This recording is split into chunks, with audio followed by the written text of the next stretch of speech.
Hola, soy Pablo Javier Barrio y voy a realizar las diferentes pruebas para comprobar el funcionamiento global de las máquinas que funcionan en la práctica de MZ de la asignatura de Sistemas Confiables. Vamos a comenzar entonces por la prueba número T1, en la que se nos indica que ejecutemos el comando nmap en las diferentes máquinas. Como paso previo podemos ver que las diferentes máquinas funcionan correctamente en cada una de sus IPs. Vamos a ejecutar entonces el comando nmap en cada una de las máquinas. Tras un tiempo podemos ver que el comando nmap falla y que el firewall no ofrece ningún acceso desde ninguna de las tres redes. A pesar de ello, en el firewall está corriendo un servicio SSH con el puerto 22. Vamos a pasar ahora con la prueba número T2, en la que se nos pide que comprobemos que el firewall responde a las peticiones ICMP Echo Request desde las tres redes.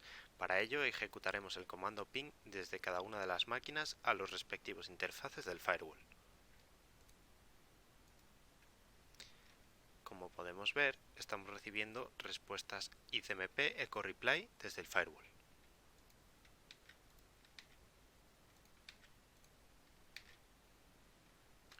Pasando ahora a las pruebas T3 y T4, se nos pide que comprobemos la conectividad desde la máquina internal a la máquina external mediante ping.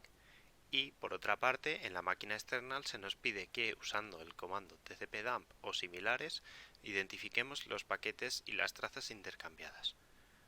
Para ello, ejecutamos el comando tcpdump con el flag ICMP y desde la máquina internal vamos a ejecutar el comando ping a la dirección IP de la máquina externa.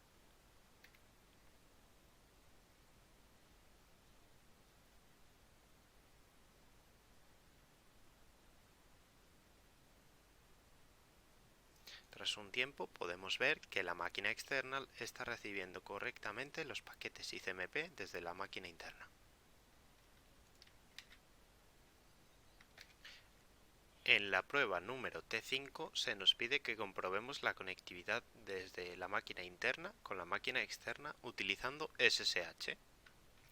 Para ello utilizaremos el comando ssh root la IP de la máquina externa. Introducimos las credenciales y podemos ver que estamos dentro de la máquina externa. Tras la utilización de SNAT en las pruebas T6 y T7 se nos pide de que comprobemos que todos los paquetes que abandonen el firewall por la interfaz externa y provengan de la interfaz interna deben cambiar la IP de origen para que sea la del firewall y no la IP de origen de la máquina interna. Para ello, de nuevo, vamos a realizar un comando ping desde la máquina interna a la máquina externa. Y por otro lado, en la máquina externa capturaremos todos los paquetes ICMP para comprobar la IP del origen que sea la del firewall.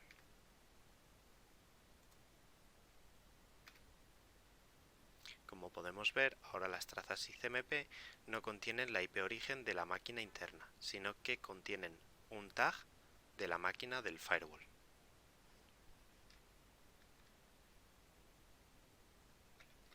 En la prueba T8, de nuevo, debemos comprobar la conectividad SSH desde la máquina interna a la máquina externa. Para ello introducimos de nuevo el comando SSH y las credenciales. Podemos ver que estamos de nuevo en la máquina externa. En la prueba T9 se nos indica que comprobemos la conectividad desde la máquina interna hasta la máquina externa mediante HTTP. Para ello introducimos el siguiente comando wget. Como podemos ver, se nos descarga el documento index.html correctamente. En la prueba número T10 se nos pide que comprobemos que es posible acceder al servidor web de la DMZ tanto desde la red interna como desde la red externa. Para ello ejecutamos los comandos wget en las respectivas máquinas. Como podemos ver, se descargan los documentos index.html correctamente en ambas máquinas.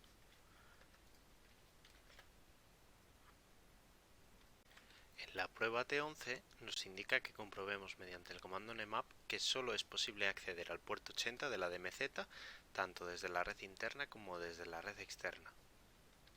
Para ello introducimos el comando nmap en las tres máquinas y podemos ver que tanto en internal 2 como en external solo son visibles el puerto 80 y el puerto 443, que es de la parte opcional HTTPS. Sin embargo, en internal 1 podemos ver el puerto 80 y los puertos 22 y 2222, también de la parte opcional de SSH. En la prueba T12 debemos comprobar que es posible conectarse a través de SSH desde internal 1 a la DMZ. Introducimos el comando, introducimos las credenciales del user 1 y el código de verificación. Todo esto siendo la parte opcional del HTTPS. Y vemos que estamos conectados a user 1. Por último, debemos comprobar que DMZ no tiene acceso a ninguno de los puertos de la red interna. Para ello realizamos un escaneo de puertos. Y como podemos ver, esto es cierto y se bloquean todas las conexiones y puertos desde la DMZ a la red interna.